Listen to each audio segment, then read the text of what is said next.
এই হাদিসটি শুনে আপনার চোখে পানি চলে আসবে। হযরত উমর দেখে আমার রসুলের ঘরে গিয়ে আমার রসুলের ঘরটা এতটুক ছোট এবং সেখানে রয়েছে হযরত মাইশা সিদ্দিকা রাদিয়াল্লাহু তাআলা আনহু। সেটা দেখে হযরত উমরের দুই চোখে পানি চলে আসলো। বলে, ইয়া রাসূলুল্লাহ, আপনার বিছানার মধ্যে কোনো বালিশ নাই, কোনো চাদর নাই, আপনি কিভাবে জীবন যাপন করেন? আপনাকে সবগুলোর ব্যবস্থা কি আমি করে দেব?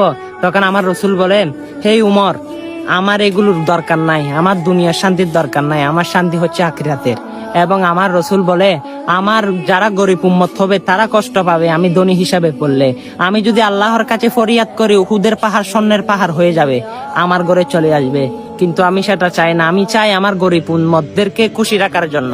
দেখেন আপনার জন্য আমার নবী কতভাবে বেবে গিয়েছে, আপনি সেই নবীর জন্য কি করতেছেন?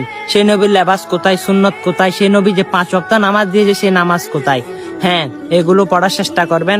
সুন্দর হাদিসটা সকল মুসলমানের কাছে শেয়ার করবেন। আমিন।